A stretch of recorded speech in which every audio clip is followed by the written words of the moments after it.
नमस्कार दोस्तों, डेट है आज की 5 मई 2020 और स्वागत है आपका एडिटोरियल डिस्कशन में। आज हमें 4 इश्यूज डिस्कस करने हैं। सबसे पहले हम FCI यानी फूड कॉर्पोरेशन ऑफ इंडिया से संबंधित आर्टिकल को डिटेल से डिस्कस करेंगे। दूसरे नंबर पर हम आर्टिकल डिस्कस करेंगे इस महामारी से कैसे बाहर निकला जाए, कैसे सामना किया जाए। तीसरा इशू हम डिस्कस करेंगे एमपीलैड स्कीम के बारे में। वैसे देखो, एमपीलैड स्कीम के बारे में हम 2 आर्टिकल्स पिछले 28 दिनों में ऑलरेडी डिस्कस कर चुके हैं, लेकिन कुछ अलग तरह के पॉइंट्स हैं, एक प्रकार से रिवीजन हो जाएगा, तो इस आर्टिकल को भी हम डिस्कस कर लेंगे। यहाँ पे जो आर्टिकल है ये कावेरी वाटर मैनेजमेंट अथॉरिटी से संबंधित है। इस आर्टिकल को डिस्कस करने से पहले हम कावेरी रिवर डिस्प्यूट को भी डिटेल से जानेंगे। चलिए डिस्कशन स्टार्ट करते हैं। फर्स्ट इंपॉर्टेंट आर्टिकल FCI यानी फूड कॉर्पोरेशन ऑफ इंडिया से संबंधित है। आप GS पेपर 3 के इस टॉपिक से आर्टिकल को रिलेट कर सकते हो। सबसे पहले देखो, हम बैकग्राउंड जानते हैं। इस्टाब्लिश होने के बाद से अभी तक फूड कॉर्पोरेशन ऑफ इंडिया के द्वारा कैसा काम किया गया है। फूड कॉर्पोरेशन ऑफ इंडिया को इस्टाब्लिश किया गया था 1964 में फूड कॉर्पोरेशंस एक्ट 1964 के अंतर्गत। उस समय इंडिया सेल्फ सफिशिएंसी की दिशा में आगे बढ़ रहा था फूड ग्रेन्स के मामले में।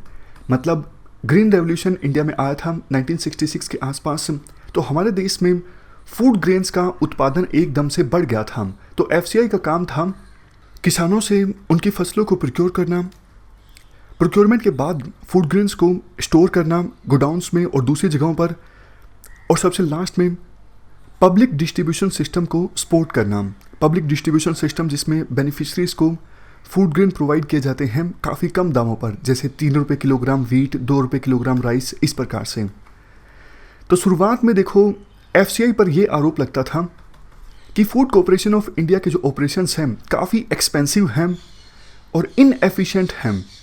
मतलब पैसा ज़्यादा खर्च किया जाता है FCI के द्वारा, लेकिन लीकेजेस ज़्यादा हैं, उतनी एफिशिएंसी नहीं है। 1970s में 1980s में ये आरोप लगे FCI के ऊपर कि आप जो फूड ग्रेन को स्टोर करके रखते हो वहाँ पर कंडीशंस काफ़ी ख़राब हैं। बहुत सारा अनाज चूहे खा जाते हैं, बहुत सारे अनाज को पेस्ट लग जाता है। इवन FCI के एक फॉर्मर चेयरमैन ने ये तक कह दिया था कि प्रॉब्लम सिर्फ चूहों की नहीं है, प्रॉब्लम ह्यूमन राइट्स की भी है। इशारा उनका लीकेजेस की तरफ था। बहुत सारे स्टोर किए गए फूड ग्रेन को डाइवर्ट कर दिया जाता था, यानी मार्केट में बेच दिया जाता था FCI के ऑफिशियल्स के द्वारा। इसके बाद 1990s में करप्शन इतना ज़्यादा बढ़ गया FCI में, FCI को फूड कॉर्पोरेशन ऑफ इंडिया कहा जाने लगा। और ये बात देखो कहीं ना कहीं सच भी थी, करप्शन काफ़ी ज़्यादा था। लेकिन इन सब कंसर्न्स के बावजूद FCI ने आज़ादी के बाद से नहीं, जब से FCI इस्टाब्लिश हुआ है 1964 में, उसके बाद से ही पब्लिक डिस्ट्रीब्यूशन सिस्टम को सपोर्ट किया है। मतलब अभी भी हमारे देश में PDS जो सिस्टम है वो ठीक ठाक चलता है। और अब कोविड-19 की महामारी की सिचुएशन में FCI का जो रोल है वो और भी ज़्यादा बढ़ जाता है, क्योंकि देखो बहुत ज़्यादा जॉब लॉस होगा। खास करके वो लोग जो डेली कमाते थे, डेली खाते थे, जिनकी सेविंग्स काफ़ी कम हैं, उनको अब सपोर्ट करने की आवश्यकता होगी। अगर उनको सरकार के द्वारा सपोर्ट नहीं किया जाता है तो वो भुखमरी के शिकार हो जाएंगे। खास करके देखो, माइग्रेंट वर्कर्स जो अपने अब होम स्टेट में लौट चुके हैं, जैसा हमने पहले वाले आर्टिकल्स में भी डिस्कस किया था। माइग्रेंट वर्कर्स जिस स्टेट से जाते हैं ज़्यादातर दूसरे स्टेट में काम करने के लिए, फॉर एग्जांपल बिहार, यूपी, वहाँ की गवर्नमेंट के पास इतना पैसा नहीं है कि वो पूरी तरह से जो माइग्रेंट वर्कर्स लौटे हैं उनको सपोर्ट कर सकें। तो FCI की बहुत बड़ी जिम्मेदारी है इस सिचुएशन में। कुछ एक्सपर्ट्स तो ये बोल रहे थे लॉकडाउन से पहले कि FCI के पास काफ़ी बफर में फूड ग्रेन है, 78 मिलियन टन्स, और इवन रबी की पैदावार भी इस बार अच्छी हुई है, तो स्टोर करने की प्रॉब्लम होगी। लेकिन अब ये सारी जो बातें हैं वो मायने नहीं रखती हैं। अब फूड ग्रेन्स का अच्छे से इस्तेमाल हो सकता है।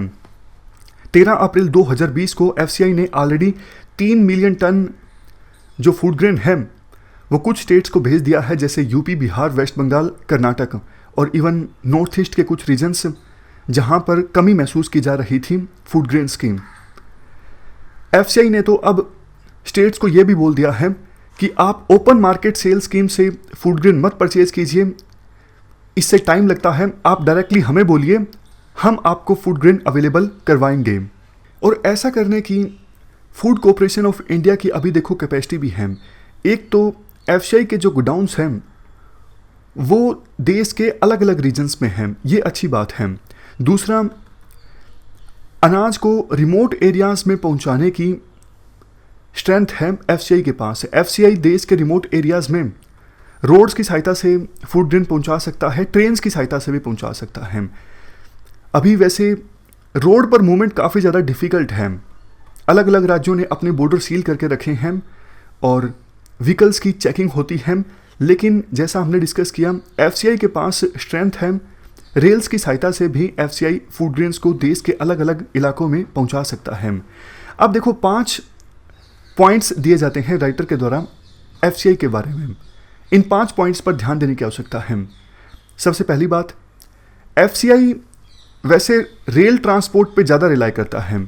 एफसीआई का मानना है कि रेल से फूड ग्रेन को अगर भेजा जाता है तो ये सस्ता भी पड़ता है और ये ज़्यादा एफिशिएंट भी है। कंटेनर्स में अगर फूड ग्रेन भेज दिया जाता है तो फूड ग्रेन सेफ भी रहता है। लेकिन हाँ, कई सारे इलाके हैं जहाँ पर रेल जाती नहीं, वहाँ पर रोड की सहायता से फूड ग्रेन्स को भेजना पड़ता है। राइटर का मानना है अभी देखो आवश्यकता अर्जेंसी की है, जहाँ पर रोड से भेजना पड़े आप रोड से भेजिए, जहाँ पर रेल से भेजना पड़े आप रेल से भेजिए। नेक्स्ट पॉइंट देखो, होगा क्या, वो राज्य और उन राज्यों के वो रीजन्स जहाँ पर माइग्रेंट वर्कर्स लौटे हैं, मान लीजिए ये बिहार का इलाका है जहाँ से बहुत सारे माइग्रेंट वर्कर्स जाते थे दूसरे राज्यों में काम करने के लिए, लेकिन लॉकडाउन की वजह से वो यहाँ पर वापस लौट आए हैं। तो ये क्या होगा, ये एक प्रकार से फूड सिक्योरिटी के मामले में हॉटस्पॉट होगा। मतलब यहाँ पर पीडीएस सिस्टम को और ज़्यादा एफिशिएंट बनाने की आवश्यकता है, यहाँ पर एक्स्ट्रा फूड ग्रेन्स भेजने की आवश्यकता है। स्टेट गवर्नमेंट्स को एफसीआई के साथ मिलके ऐसे हॉटस्पॉट्स आइडेंटिफाई करने चाहिए प्रोएक्टिवली, जहाँ पर गरीबी ज़्यादा है, माइग्रेंट वर्कर्स ज़्यादा लौटे हैं, वहाँ पर फूड ग्रेन्स की ज़्यादा आवश्यकता होगी। तो क्या किया जा सकता है एफसीआई के द्वारा, ऐसे हॉटस्पॉट्स को आइडेंटिफाई करके प्रोएक्टिवली फूड ग्रेन्स को नियर बाय किसी डिपो में स्टोर करके रखा जा सकता है। समझ गए, मतलब पता है पहले से ही इस हॉटस्पॉट में फूड ग्रेन्स की ज़्यादा आवश्यकता होगी, तो इसके आसपास ही फूड ग्रेन को स्टोर करके रख लिया जाए ताकि टाइम सेव हो। ऐसा नहीं कि बाद में महसूस हो अच्छा इस इलाके में फूड ग्रेन चाहिए तो किसी दूसरी जगह से यहाँ पर भेजा जाए और भेजने में ही कई सारे दिन का टाइम लग जाए, ऐसा नहीं होना चाहिए। नेक्स्ट पॉइंट, फूड ग्रेन देखो इस प्रकार के सिलोज में स्टोर करके रखा जा सकता है या फिर कंटेनर में स्टोर करके रखा जा सकता है, क्योंकि ऐसे फूड ग्रेन को अगर स्टोर किया जाता है तो ये सेफ रहता है, चूहे वगैरह नहीं खाते और जो पेस्ट है वो भी नहीं लगता।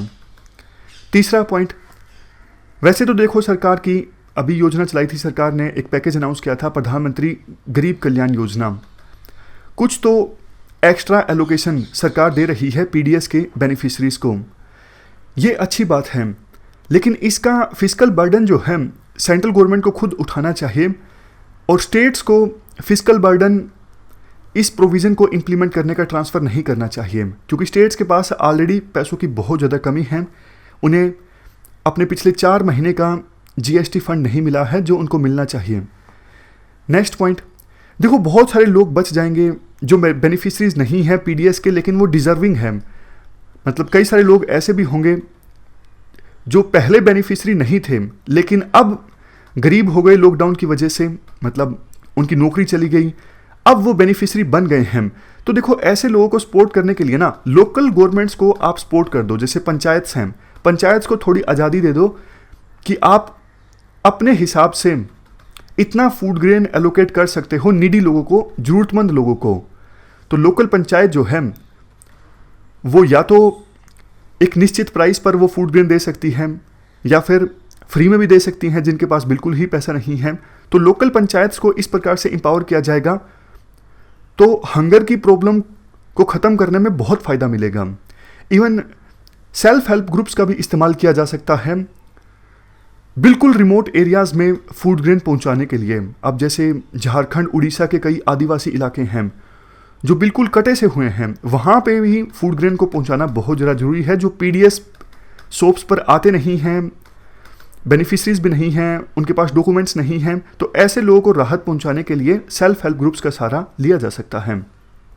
चौथा पॉइंट, देखो एफसीआई की गाइडलाइन ये कहती है जो फूड ग्रेन हम किसानों से पहले प्रोक्योर करेंगे उसका पहले इस्तेमाल किया जाएगा। मान लीजिए ये ए यूनिट है, ये बी यूनिट है, ये सी यूनिट है। ए को सबसे पहले प्रोक्योर किया गया था एफसीआई के द्वारा, बी को उसके बाद और सी को उसके बाद। तो एफसीआई की नीति ये है जो सबसे पहले प्रोक्योर किया गया था उसको सबसे पहले भेजा जाएगा पीडीएस सोप्स पर, और जो सबसे लास्ट में प्रोक्योर किया गया है उसको सबसे लास्ट में यूज़ किया जाएगा। सिंपल रीज़न यही है ना, जो जितना पहले प्रोक्योर किया गया था उसका इस्तेमाल तो जल्दी होना चाहिए, अदरवाइज तो वो खराब हो जाएगा। जैसे दुकानदार भी पुराने स्टॉक को पहले निकालता है ना, उसकी एक्सपायरी निकल ना जाए, वही काम एफसीआई करती है। लेकिन आर्टिकल में कहा जाता है अभी इमरजेंसी वाली सिचुएशन है, अभी आप इस स्ट्रेटेजी को कुछ समय के लिए सस्पेंड कर दीजिए। जो आप अभी प्रोक्योर करो उसे जल्दी से भेजा जा सकता है अलग अलग स्टेट्स में, क्योंकि उनको पहले आप स्टोर करके रखोगे तो कॉस्ट ज़्यादा आएगी, ऑपरेशंस में ज़्यादा समय लगेगा, तो इसीलिए इस स्ट्रेटजी को फिलहाल के लिए सस्पेंड कर दो। नेक्स्ट पॉइंट, देखो लॉकडाउन की वजह से सप्लाई चेन्स जो हैं एग्रीकल्चर सेक्टर में वो बुरी तरह से डिसरप्ट हुई हैं। फार्मर प्रोड्यूसर ऑर्गेनाइजेशन काम कर रही हैं ब्रोकन सप्लाई चेन्स को रीबिल्ड करने के लिए। एफसीआई नेफेड के साथ मिलकर काम कर सकता है क्योंकि इनके पास एक्सपर्टीज़ है सप्लाई चेन्स को फिर से रीबिल्ड करने के लिए। वैसे नेफेड ने ऑलरेडी इनिशिएटिव लिया है किसानों से उनकी हॉर्टिकल्चरल क्रॉप्स को प्रोक्योर करने का और उसे ट्रांसपोर्ट करने का। काफ़ी सारी स्टेट गवर्नमेंट्स ने भी सिस्टम इस्टेब्लिश किया है ताकि किसानों से हॉर्टिकल्चर क्रॉप्स को प्रोक्योर किया जा सके। एफसीआई के पास भी देखो एक्सपर्टीज़ है, एफसीआई भी अपनी एक्सपर्टीज़ का इस्तेमाल कर सकता है सप्लाई चेन को फिर से रीबिल्ड करने में, और किसानों को नए सीजन के लिए कुछ चीज़ों की जो कमी महसूस हो रही है, सीड्स, फर्टिलाइजर्स, ये भी सप्लाई करने में किसानों को एफसीआई अहम भूमिका निभा सकता है। लेकिन देखो ये सारे पॉइंट्स तो हमने डिस्कस किए, दो मेजर कंसर्न्स हैं। पहला कंसर्न ये है फूड सब्सिडी की कॉस्ट काफ़ी ज़्यादा बढ़ जाएगी। राइटर इसके जवाब में बोलते हैं देखो ये बात सच है, फूड सब्सिडी का जो बर्डन है वो बढ़ेगा, लेकिन एक बड़ा हिस्सा जाएगा किसानों को, और किसानों को अगर पैसा जाता है तो ये तो इकोनॉमी के लिए अच्छा ही है ना, वो ज़्यादा खर्च करेंगे, कंजम्पशन बढ़ेगा, तो इकोनॉमी के लिए अच्छा है। लेकिन एक और चीज़ होगी जिससे किसानों को नुकसान हो सकता है। क्या? अगर देखो एफसीआई के द्वारा, फूड कॉरपोरेशन ऑफ इंडिया के द्वारा इस प्रकार से फ्री में अनाज बांटा जाएगा तो क्या होगा? मार्केट में अनाज ज़्यादा अवेलेबल होगा, अनाज की डिमांड कम हो जाएगी और किसानों को उनकी फसलों के उचित दाम नहीं मिलेंगे। आपको शायद याद नहीं होगा, जब यूपीए की सरकार थी ना, तो एक इशू सुप्रीम कोर्ट के पास गया था। एफसीआई के पास जो गोडाउन्स हैं उसमें अनाज सड़ रहा है, स्टोरेज कैपेसिटी नहीं है एफसीआई के पास, और न्यूज़पेपर में कई सारे ऐसे आर्टिकल्स छपे थे कि एक तरफ एफसीआई के गोडाउन्स में अनाज सड़ रहा है, दूसरी तरफ भूख से मौतें हो रही हैं। झारखंड की शायद वो बात थी। तो सुप्रीम कोर्ट ने आदेश दिया था सरकार को कि एफसीआई के गोडाउन्स में जो अनाज है ना, एक्स्ट्रा जो है, उसे आप पब्लिक को फ्री में बांट दो। तो डॉक्टर मनमोहन सिंह उस समय प्रधानमंत्री थे, उन्होंने कहा था कि सुप्रीम कोर्ट को इकोनॉमिक्स समझनी होगी। ह्यूमैनिटेरियन एंगल से तो ये बात सही है कि हाँ अनाज ज़्यादा है, सड़ रहा है, तो उसे इससे अच्छा कि वो सड़े फ्री में बांट दिया जाए। लेकिन अगर फ्री में यूं ही अनाज बांट दिया जाएगा तो मार्केट में डिमांड बहुत ज़्यादा कम हो जाएगी। डिमांड ही नहीं होगी तो फिर किसानों को उनकी फसलों के उचित दाम कैसे मिलेंगे? फिर किसान उगाएंगे क्या? किसान को इंसेंटिव ही ख़त्म हो जाएगा, फिर अगली बार बहुत ज़्यादा कमी आ जाएगी फूड ग्रेन में। तो ये पूरी इकोनॉमिक्स काम करती है, इसलिए एकदम से हम फ्री में नहीं बांट सकते। तो राइटर इसके जवाब में कहते हैं ये सारी बातें ठीक हैं, लेकिन सिर्फ 2-3 महीने के लिए हम फ्री में बांटने की बात कर रहे हैं, हम इसे परमानेंट बेसिस पे थोड़ी ना कह रहे हैं। मतलब आने वाले जो 2-3 महीने हैं, जब तक सिचुएशन ख़राब रहेगी तब तक आप फ्री में दे सकते हो, ताकि नीडी लोगों को सपोर्ट किया जा सके, उन्हें भूख से मरने के लिए बचाया जा सके। लास्ट में एक बात ये बोली जाती है, शांता कुमार कमेटी गठित की गई थी FCI के ऊपर रिकमेंडेशंस देने के लिए। इस कमेटी ने कहा था FCI का जो काम है प्रोक्योरमेंट का और ग्रेन की डिस्ट्रीब्यूशन का, ये काम FCI को छोड़ देना चाहिए। FCI का मेन काम होना चाहिए फूड को कैसे मैनेज किया जाए, इसमें नई नई इनोवेशन लाई जाए। देखो फिलहाल की सिचुएशन में तो FCI का काम बहुत ज़्यादा इंपॉर्टेंट है। हाँ, एक बार महामारी ख़त्म हो जाए उसके बाद FCI के रोल के बारे में सोचा जा सकता है कि FCI का क्या रोल होना चाहिए, FCI किस प्रकार से अपने ऑपरेशंस में तब्दीली ला सकता है। चलते हैं आगे। नेक्स्ट आर्टिकल कोविड-19 के अगेंस्ट फाइट से संबंधित है। आप GS पेपर 2 के इस टॉपिक से आर्टिकल को रिलेट कर सकते हो। देखो आज हमारी सिचुएशन आगे कुआ पीछे खाई जैसी है। अगर हम लॉकडाउन को हटाते हैं तो डर है कहीं महामारी ज़्यादा ना फैल जाए, और नहीं हटाते हैं तो इकोनॉमिक क्राइसिस, फूड क्राइसिस ये बहुत ज़्यादा बढ़ जाएंगे। तो क्या किया जाए इस सिचुएशन से बाहर निकलने के लिए? देखो कुछ देश जो कोविड-19 की कर्व को फ्लैटन करने में कामयाब हो पाए हैं, जैसे साउथ कोरिया ने टेस्टिंग बहुत ज़्यादा की। टेस्टिंग करके इन्फेक्टेड लोगों का पता लगाया गया और उन्हें सेपरेट करके रखा गया। चाइना ने क्वारंटीन फैसिलिटी को बहुत सख्ताई से इम्प्लीमेंट करवाया, लेकिन हमने ना तो टेस्टिंग ज़्यादा की और ना ही हमने सस्पिशियस पेशेंट्स को काफ़ी सख्ती के साथ क्वारंटीन करके रखवाया। तो इस वजह से इंडिया में केसेस रुक नहीं रही हैं। हाँ, ये बात सच है कि यूरोप और USA जैसी सिचुएशन हमारे देश में ख़राब नहीं हुई, लेकिन ये बात भी सच है कि केसेस रुक नहीं रहे हैं। और अब तो लॉकडाउन में रिलैक्सेशन दी गई है तो केसेस और भी बढ़ सकते हैं। तो क्या किया जाए? देखो ये तो हमें रियलाइज़ करना होगा कि जब तक कि वैक्सीन डेवलप नहीं होती है, वैक्सीन अक्टूबर तक आ सकती है, इवन सितंबर में भी आ सकती है। चलो मान के जाएं कि सितंबर अक्टूबर तक वैक्सीन आ जाएगी। ऑक्सफोर्ड यूनिवर्सिटी जो सबसे आगे चल रही है रेस में, वो वैक्सीन डेवलप कर लेती है। तब भी देखो सितंबर अक्टूबर आने में बहुत समय पड़ा है। हम क्या करेंगे तब तक?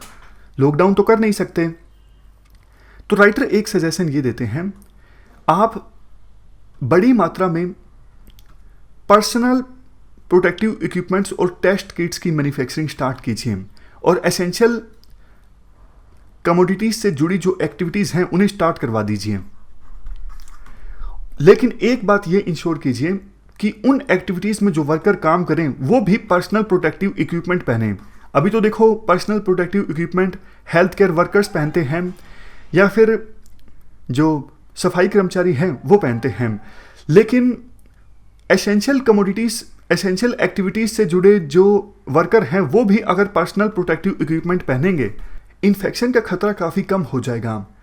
लेकिन आपके मन में एक क्वेश्चन तो ज़रूर आया होगा, इवन हेल्थ केयर वर्कर्स के लिए तो PPE मिल नहीं रहे हैं, और बात राइटर ये कर रहे हैं कि दूसरे जो वर्कर्स हैं जो एसेंशियल एक्टिविटीज़ में काम करते हैं उनको भी पर्सनल प्रोटेक्टिव इक्विपमेंट दिए जाएं। ये कैसे पॉसिबल होगा? यही बात तो राइटर बोलते हैं ना, मास मैन्युफैक्चरिंग की जाए पर्सनल प्रोटेक्टिव इक्विपमेंट्स की और टेस्ट किट्स की। जो PSUs हैं उनको बोला जाए कि आप पर्सनल प्रोटेक्टिव इक्विपमेंट्स को मैन्युफैक्चर कीजिए। ज़्यादा मुश्किल नहीं है, मतलब बहुत सारी ऐसी फैक्ट्रीज़ हैं जो थोड़ा सा रीएडजस्टमेंट करके पर्सनल प्रोटेक्टिव इक्विपमेंट्स और टेस्ट किट्स मैन्युफैक्चर कर सकती हैं, जैसे ऑटोमोबाइल सेक्टर की कंपनीज़ हैं। इस पर कुछ लोग एतराज़ जता सकते हैं कि इतना हम इकट्ठा कर लेंगे PP, उनका यूज़ नहीं हुआ तो क्या होगा? राइटर कहते हैं वो फ्यूचर में यूज़ हो जाएंगे, वैसे भी इनकी आवश्यकता पड़ती रहती है और ऐसा नहीं है ना कि इनकी एक्सपायरी डेट बहुत जल्दी हो, ये पेरिसेबल आइटम है, आगे इस्तेमाल हो जाएगा।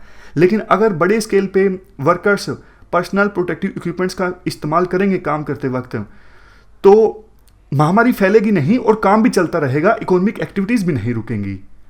ये पूरा आर्टिकल हमने डिस्कस किया कि महामारी के दौरान कैसे सरकार काम कर सकती है। चलते हैं आगे। नेक्स्ट आर्टिकल एमपीलैड स्कीम के बारे में है। आप GS पेपर 2 के इस टॉपिक से आर्टिकल को रिलेट कर सकते हो। एमपीलैड स्कीम के अगेंस्ट पॉइंट्स बोले जाते हैं इस आर्टिकल में राइटर के द्वारा। 2 साल के लिए सरकार ने एमपीलैड स्कीम को सस्पेंड कर दिया है। सरकार का कहना है हम इस फंड का इस्तेमाल करेंगे कोविड-19 की महामारी से बेहतर ढंग से निपटने में। राइटर कहते हैं सदा के लिए इस स्कीम को सस्पेंड कर दिया जाए, क्योंकि पहला पॉइंट, ये स्कीम सेपरेशन ऑफ पावर्स के अगेंस्ट है। देखो काम एग्जीक्यूटिव्स का होता है डेवलपमेंट लाना, लेकिन एमपी लाइट स्कीम में जो लेजिस्लेचर्स हैं वो 1 साल में 5 करोड़ तक का डेवलपमेंट वर्क करवा सकते हैं। मतलब एमपी जो है वो रेकमेंड करता है डिस्ट्रिक्ट अथॉरिटीज़ को और डिस्ट्रिक्ट अथॉरिटीज़ बात मानते हैं एमपी की। तो ये सेपरेशन ऑफ पावर्स के अगेंस्ट है। आपको याद होगा हमने एक आर्टिकल डिस्कस किया था जिसमें राइटर कह रहे थे कि एमपीज़ का काम है नेशनल इश्यूज़ पे फोकस करना, लोकल इश्यूज़ में उलझ के रह जाते हैं एमपीज़। जब वो 5 करोड़ का डेवलपमेंट वर्क रेकमेंड करते हैं वो बजट पे फोकस नहीं कर सकते, वो नेशनल इश्यूज़ पर फोकस नहीं कर सकते, वो सेंट्रल गवर्नमेंट की अच्छे से स्क्रूटनी नहीं कर पाते। नेक्स्ट पॉइंट ये है फंड्स का यूटिलाइजेशन नहीं होता। या तो देखो एमपीज़ क्या करते हैं, शुरुआत के 4 सालों में तो 1 रुपया भी खर्च नहीं करेंगे, लेकिन 5वें साल इलेक्शन से पहले धड़ाधड़ 20-25 करोड़ रुपए खर्च कर दिए जाएंगे दिखाने के लिए देखो हमने बहुत ज़्यादा डेवलपमेंट लाई है। काफ़ी बार तो फंड्स यूज़ होते ही नहीं हैं। नेक्स्ट पॉइंट, अकाउंटेबिलिटी नहीं होती कि क्वांटिटी वाइज भी और क्वालिटी वाइज भी काम कैसा हुआ है। मतलब 6 पाइप लगाने के लिए कहा गया था, 4 पाइप लगी है। अकाउंटेबिलिटी फिक्स अच्छे से नहीं होती और काफ़ी बार तो देखो सब स्टैंडर्ड काम कर दिया जाता है। नेक्स्ट पॉइंट, देखो ज़्यादातर जो काम किया जाता है एमपी कोटे से वो नया काम नहीं होता, ऑलरेडी काम में मेंटेनेंस की गई है, इस प्रकार के काम ज़्यादा होते हैं। मतलब रोड की मेंटेनेंस कर दी या फिर स्कूल की मेंटेनेंस कर दी, इसमें काफ़ी ज़्यादा करप्शन भी होता है। नेक्स्ट पॉइंट, काफ़ी बार देखो एमपी अपने रिश्तेदार या फिर जानकार कॉन्ट्रैक्टर्स को काम कर दे देते हैं और काम सही डायरेक्शन में नहीं होता। जैसे एग्जाम्पल दिया जाता है कि एक बस्ती थी, वहाँ पर पीने के पानी की बहुत समस्या थी, लेकिन किया क्या गया, एमपी ने रेकमेंड किया कि उस बस्ती में फाउंटेन लगवा दिया जाए। फाउंटेन लगवा भी दिया गया। सोच के देखिए, पीने की पानी की कमी है और फाउंटेन लगवा दिया गया जो कभी चला ही नहीं। ये क्यों हुआ? क्योंकि कॉन्ट्रैक्टर एमपी का रिश्तेदार था। वैसे देखो एमपी लाइट स्कीम से संबंधित मामला काफ़ी बार सुप्रीम कोर्ट में पहुंचा कि इस स्कीम को स्ट्राइक डाउन कर दिया जाए, ये सेपरेशन ऑफ पावर्स के अगेंस्ट है। सुप्रीम कोर्ट ने 2010 में काफ़ी सारी इस प्रकार की पिटीशंस को कंबाइन करते हुए अपना फैसला दिया और इस स्कीम को अपहेल्ड किया, मतलब स्ट्राइक डाउन नहीं किया। राइटर कहते हैं सुप्रीम कोर्ट ने देखो सिर्फ स्कीम के ऑब्जेक्टिव्स को देखा, लेकिन इम्प्लीमेंटेशन में जो गैप है उस पर सुप्रीम कोर्ट की नज़र नहीं पड़ी। अगर सुप्रीम कोर्ट को ये सारा डेटा प्रेजेंट किया जाता किस प्रकार से स्कीम की इम्प्लीमेंटेशन हो रही है, तो शायद सुप्रीम कोर्ट का जजमेंट कुछ और हो सकता था। तो अभी सिर्फ 2 साल के लिए इस स्कीम को सस्पेंड किया गया है। समझदारी भरा डिसीजन ये होगा इस स्कीम को सदा के लिए ही खत्म कर दिया जाए। चलते हैं आगे। Next article Kaveri water management authority से जुड़े विवाद से संबंधित है। आप जीएस पेपर 2 के इस टॉपिक से आर्टिकल को रिलेट कर सकते हो। देखो इससे पहले हम ये जानें कि कावेरी वाटर मैनेजमेंट अथॉरिटी से संबंधित विवाद है क्या, आप ये जान लीजिए कि कावेरी रिवर को लेकर किस प्रकार का विवाद है तमिलनाडु और कर्नाटक के बीच। वैसे इस विवाद में केरल और पुडुचेरी भी पार्टीज हैं, तो इस पूरे विवाद को आप जान लीजिए। 2018 में जब एक वर्डिक्ट आया था सुप्रीम कोर्ट का, तब हमने ये इशू काफ़ी ज़्यादा डिटेल से डिस्कस किया था। आप वहीं से इस इशू को एक बार रिवाइज कीजिए। बैकग्राउंड की बात पहले करते हैं। कावेरी रिवर की टोटल लेंथ है 765 किलोमीटर्स, 765 किलोमीटर्स।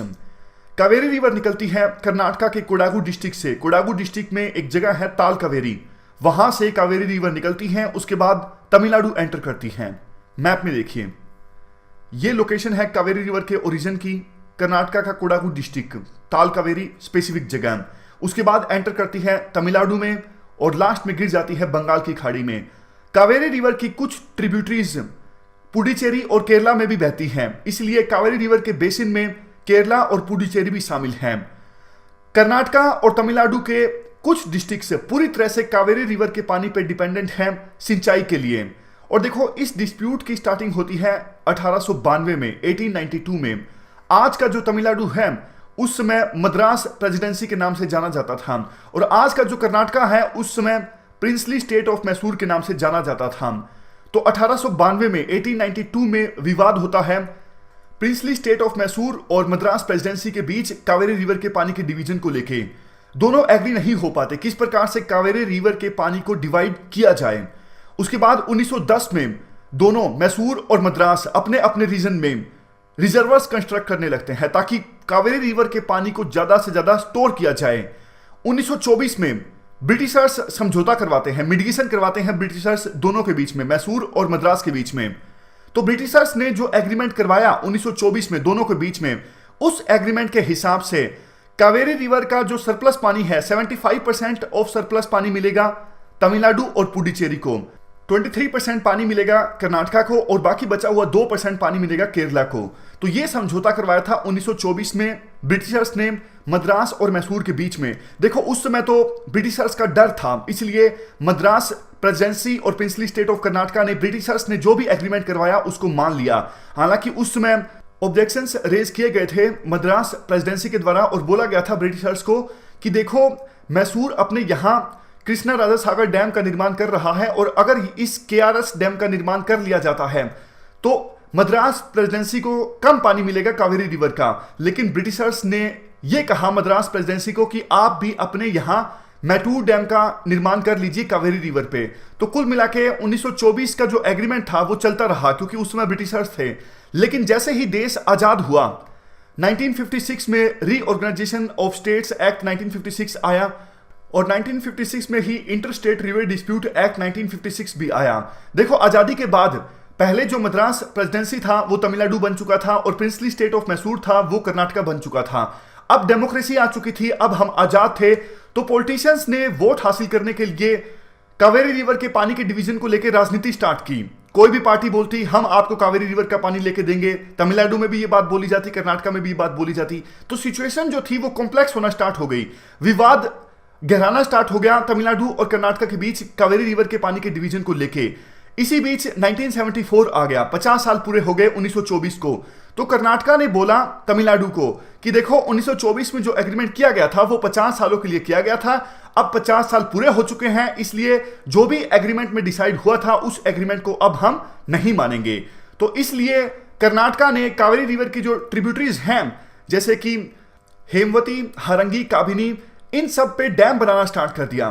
कर्नाटका का यह तर्क था कि 1924 में ब्रिटिशर्स ने जो एग्रीमेंट करवाया था वो अभी हमें मंजूर नहीं है। उस एग्रीमेंट के हिसाब से कर्नाटका को पानी मिल रहा था 23% और तमिलनाडु को मिल रहा था 75%, जबकि कर्नाटका यह चाहता था 1974 के बाद कि अभी हमें पानी चाहिए 47%। 47% आप ले लीजिए, 47% हमें दे दीजिए, बाकी बचा हुआ 6% हम दे देते हैं पुडुचेरी और केरला को। लेकिन तमिलनाडु के कुछ डिस्ट्रिक्ट्स 1974 तक पूरी तरह से डिपेंडेंट हो चुके थे कावेरी रिवर के पानी पे। अगर थोड़ा भी तमिलनाडु के पानी के शेयर को कम किया जाता तो वहां पे ड्रोट आ जाता और तमिलनाडु के कुछ जिलों में किसानों को पानी उपलब्ध नहीं हो पाता इरिगेशन के लिए। इसीलिए तमिलनाडु ने विरोध करना स्टार्ट कर दिया। तमिलनाडु गया सुप्रीम कोर्ट में और कहा कि देखो हम लोअर रिपेरियन स्टेट हैं, 1924 में जो एग्रीमेंट हुआ था वो बिल्कुल सही है और कर्नाटका को उसी एग्रीमेंट को फॉलो करना चाहिए और हमें जितना पानी कहा गया था 1924 के एग्रीमेंट में वो उतना पानी मिलना चाहिए। 1986 यानी 1986 में ये केस गया था सुप्रीम कोर्ट में, जो कि फाइल किया गया था तमिलनाडु के फार्मर्स एसोसिएशन के द्वारा। तो 1990 में 1990 में सुप्रीम कोर्ट के द्वारा आदेश दिया जाता है दोनों स्टेट्स को, तमिलनाडु को और कर्नाटका को, कि आप जो भी विवाद है कावेरी रिवर के पानी के डिवीजन को लेके बातचीत की सहायता से इस विवाद को सुलझा लीजिए, डायलॉग से इस पूरे डिस्प्यूट को सुलझा लीजिए। लेकिन कोई भी सॉल्यूशन नहीं निकल पाता। उसके बाद सुप्रीम कोर्ट के द्वारा आदेश दिया जाता है सेंट्रल गवर्नमेंट को कि आप inter state river dispute act 1956 के अंतर्गत एक ट्रिब्यूनल का निर्माण कीजिए ताकि कावेरी रिवर के पानी के डिवीजन को लेकर जो भी विवाद है ये सुलझाया जा सके उस ट्रिब्यूनल के द्वारा, जो स्पेशल गठित किया जाएगा इस विवाद को सुलझाने के लिए। तो सुप्रीम कोर्ट के आदेश के बाद सेंट्रल गवर्नमेंट ने कावेरी वाटर डिस्प्यूट ट्रिब्यूनल का निर्माण कर दिया। कावेरी वाटर डिस्प्यूट ट्रिब्यूनल ने डेटा खंगाला 1980 और 1990 का। 80 और 90 में कितना पानी आया है कर्नाटका से तमिलनाडु में, तो इस डेटा के आधार पे कावेरी वाटर डिस्प्यूट ट्रिब्यूनल ने अपना एक इंटरिम ऑर्डर दिया। मतलब उन्होंने ये कहा कि देखो पूरे केस का फैसला करने में समय लगेगा, 10-15 साल लग जाएंगे जब तक फैसला आएगा इस पूरे डिस्प्यूट पे, लेकिन 10-15 सालों के लिए एक इंटरिम यानी टेम्परेरी व्यवस्था हम आपको करके दे रहे हैं, ये कहा कावेरी वाटर डिस्प्यूट ट्रिब्यूनल ने। इस टेम्परेरी व्यवस्था के अनुसार कर्नाटका तमिलनाडु को हर एक साल 205 टीएमसी फीट पानी देगा। यहां पे देखिए टीएमसी फीट पानी को मेजर करने की एक यूनिट है, इसका मतलब है 1000 मिलियन क्यूबिक फीट। तो देखो, कावेरी रिवर डिस्प्यूट ट्रिब्यूनल के इस डिसीजन के बाद, इस इंटरिम ऑर्डर के बाद, इस टेम्परेरी व्यवस्था के बाद राइट स्टार्ट हो गए कर्नाटका और तमिलनाडु में। काफी वायलेंस हुआ, काफी प्रोटेस्ट हुआ। कर्नाटका गया सुप्रीम कोर्ट में और कहा कि ट्रिब्यूनल का जो ये ऑर्डर आया है वो गलत है। एक ऑर्डिनेंस भी पास किया गया कर्नाटका के द्वारा कावेरी वाटर डिस्प्यूट ट्रिब्यूनल के फैसले को, इंटरिम ऑर्डर को नलीफाई करने के लिए, लेकिन सुप्रीम कोर्ट ने कर्नाटका के ऑर्डिनेंस को ही नलीफाई कर दिया और कहा कि कावेरी वाटर डिस्प्यूट ट्रिब्यूनल का जो भी इंटरिम आदेश है, जो भी टेम्परेरी व्यवस्था है, आप उसको फॉलो कीजिए। 1998 में कावेरी रिवर अथॉरिटी का निर्माण किया गया। कावेरी रिवर अथॉरिटी का निर्माण ट्रिब्यूनल के इंटरिम फैसले को इंप्लीमेंट करने के लिए किया गया। प्रधानमंत्री चेयरपर्सन थे कावेरी रिवर अथॉरिटी के और 4 राज्यों के मुख्यमंत्री भी मेंबर थे कावेरी रिवर अथॉरिटी के। इसी बीच समय बीत गया, 2007 आया। 2007 में फाइनल ऑर्डर आया कावेरी वाटर डिस्प्यूट ट्रिब्यूनल की तरफ से। टोटल पानी था कावेरी का 740 टीएमसी फीट और इस पानी को इस प्रकार से डिवाइड किया गया, 419 टीएमसी फीट, 270, 30, 7। इन 3 स्टेट्स और यूटीज को इस प्रकार से कावेरी रिवर का पानी दिया गया कावेरी वाटर डिस्प्यूट ट्रिब्यूनल के द्वारा 2007 में जो फाइनल वर्डिक्ट आया। कावेरी वाटर डिस्प्यूट ट्रिब्यूनल ने यह भी कहा अपने 2007 के वर्डिक्ट में कि कर्नाटका हर एक महीने 192 टीएमसी फीट पानी देगा तमिलनाडु को, मतलब इससे कम पानी नहीं जाना चाहिए। और अगर कोई डिस्ट्रेस ईयर है, अगर सूखा आया है या फिर बारिश बहुत ज्यादा कम हुई है, कावेरी रिवर में पानी है ही कम, तो चारों स्टेट्स का या फिर यूटी का जो प्रोपोर्शन एलोकेशन है वो कम हो जाएगा उसी हिसाब से। और देखो, इसी पॉइंट पे सबसे ज्यादा विवाद था। ये पॉइंट काफी ओपन है। कौन डिसाइड करेगा कि स्कैंट रेनफॉल यानी कम बारिश हुई है या नहीं? कौन डिसाइड करेगा सूखा आया है या नहीं? कौन डिसाइड करेगा डिस्ट्रेस ईयर है या नहीं? कौन डिसाइड करेगा कितना कम प्रोपोर्शन में एलोकेशन होगा चारों स्टेट्स या फिर यूटीज को? तो बहुत ज्यादा विवाद था इस पॉइंट पे। सबकी अपनी अपनी डेफिनेशन थी। कर्नाटका की अलग डेफिनेशन स्कैंट रेनफॉल की और तमिलनाडु की अलग डेफिनेशन। तो इस पॉइंट को लेके तमिलनाडु सुप्रीम कोर्ट में गया और बोला कि आप कावेरी मैनेजमेंट बोर्ड का निर्माण कर दीजिए जो डिसाइड करेगा स्कैंट रेनफॉल है क्या, डिस्ट्रेस ईयर है क्या, और डिस्ट्रेस ईयर की सिचुएशन में कौन से स्टेट को कितना पानी मिलेगा। यानी आप एक कावेरी मैनेजमेंट बोर्ड का निर्माण कर दीजिए Kaveri water dispute tribunal award को इंप्लीमेंट करने के लिए। और कर्नाटका के द्वारा भी अपील फाइल की गई थी 2007 के इस Kaveri water dispute tribunal award के खिलाफ सुप्रीम कोर्ट में। तो इन सभी अपील्स का फैसला करते हुए सुप्रीम कोर्ट ने कल अपना फाइनल वर्डिक्ट दिया। कल जो सुप्रीम कोर्ट ने अपना फाइनल वर्डिक्ट दिया उसमें सुप्रीम कोर्ट ने तमिलनाडु का जो पानी का शेयर है उसे घटा दिया और कर्नाटका के पानी के शेयर को थोड़ा बढ़ा दिया और आदेश दिया सेंट्रल गवर्नमेंट को कि आप कावेरी मैनेजमेंट बोर्ड का निर्माण कीजिए और जो भी लीगल फ्रेमवर्क चाहिए इस सुप्रीम कोर्ट के इस वर्डिक्ट को इंप्लीमेंट करने के लिए सेंट्रल गवर्नमेंट उस लीगल फ्रेमवर्क को क्रिएट करे। तो देखो, सुप्रीम कोर्ट का जो ये फाइनल वर्डिक्ट आया है कल कावेरी रिवर के पानी के डिवीजन को लेके, दोनों स्टेट्स के लिए खुश होने के लिए कुछ ना कुछ है। वैसे यूं देखें तो तमिलनाडु के पानी का जो शेयर है वो कम हो गया है। 1991 में जब कावेरी वाटर डिस्प्यूट ट्रिब्यूनल का इंटरिम वर्डिक्ट आया था उस समय ट्रिब्यूनल ने आदेश दिया था कर्नाटका को कि वो तमिलनाडु को 205 टीएमसी पानी दे। लेकिन जब फाइनल वर्डिक्ट आया 2007 में कावेरी वाटर डिस्प्यूट ट्रिब्यूनल का, तो फाइनल वर्डिक्ट में ट्रिब्यूनल ने आदेश दिया कर्नाटका को कि वो तमिलनाडु को 192 टीएमसी पानी दे। लेकिन अब सुप्रीम कोर्ट ने जो फाइनल आदेश दिया है, सुप्रीम कोर्ट ने कहा है कि कर्नाटका तमिलनाडु को कम से कम 177 टीएमसी पानी दे। तो एक लिहाज से देखें तो तमिलनाडु के लिए पानी का जो शेयर है वो कम हो गया है। लेकिन दूसरे लिहाज से देखें तो देखो, तमिलनाडु काफी परेशान था क्योंकि डिस्ट्रेस ईयर में उसको बिल्कुल भी पानी नहीं मिल रहा था। स्कैंट रेनफॉल की जो डेफिनेशन थी वो अलग थी और कितना पानी मिलेगा स्कैंट रेनफॉल अगर होती है, अगर डिस्ट्रेस ईयर होता है, तो काफी सारी बातों पे एम्बिग्यूटी थी सॉरी। तो अब लेकिन सुप्रीम कोर्ट ने आदेश दिया है सेंट्रल गवर्नमेंट को कि आप कावेरी वाटर मैनेजमेंट बोर्ड का निर्माण कीजिए। अब Kaveri management board supreme court के इस वर्डिक्ट को इंप्लीमेंट करेगा। और देखो, सुप्रीम कोर्ट ने यह भी कहा कि 15 सालों के लिए यह वर्डिक्ट एप्लीकेबल रहेगा और कोई भी स्टेट अपील नहीं कर सकता सुप्रीम कोर्ट के इस वर्डिक्ट के अगेंस्ट। सुप्रीम कोर्ट ने यह भी कहा कि हमारे देश में जो रिवर्स हैं उन रिवर्स पे किसी एक स्टेट का हक नहीं है, ये रिवर्स नेशनल एसेट हैं और लोअर रिपेरियन स्टेट्स के जो इंटरनेशनली रिकॉग्नाइज्ड राइट्स हैं उनको भी अफर्म किया सुप्रीम कोर्ट ने। कंक्लूजन में यह कहा जाता है कि स्टेट्स को सम्मान करना चाहिए सुप्रीम कोर्ट के इस वर्डिक्ट का। यह नहीं सोचना चाहिए कि हमें कम पानी मिला या फिर हमें ज्यादा पानी मिला, क्योंकि देखो फार्मर्स की प्रॉब्लम्स तो सेम है तमिलनाडु में और कर्नाटका में भी। तो फार्मर्स फैमिली का निर्माण फिर से करना चाहिए ताकि कर्नाटका के फार्मर्स तमिलनाडु के फार्मर्स की प्रॉब्लम्स को समझें और तमिलनाडु के फार्मर्स कर्नाटका के फार्मर्स की प्रॉब्लम को समझें।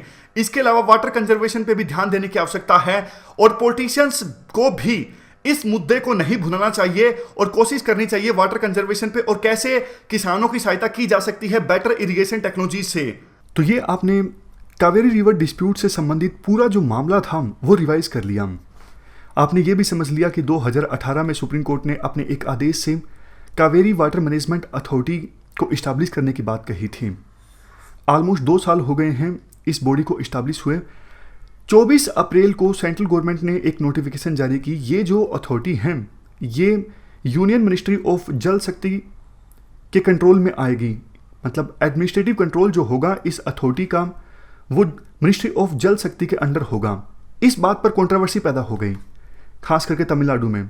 तमिलनाडु की पॉलिटिकल पार्टीज ने आरोप लगाया कि ये जो बॉडी है कावेरी वाटर मैनेजमेंट अथॉरिटी, ये तो सेंट्रल गवर्नमेंट की कठपुतली बन के रह जाएगी, क्योंकि अब यूनियन मिनिस्ट्री ऑफ जल शक्ति का एडमिनिस्ट्रेटिव कंट्रोल होगा इस अथॉरिटी के ऊपर।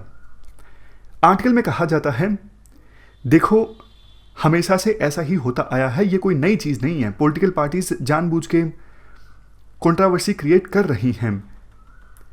इससे पहले कावेरी रिवर अथॉरिटी हुआ करती थी, उसके चेयरमैन प्रधानमंत्री हुआ करते थे, member Kaveri river basin states के चीफ मिनिस्टर हुआ करते थे।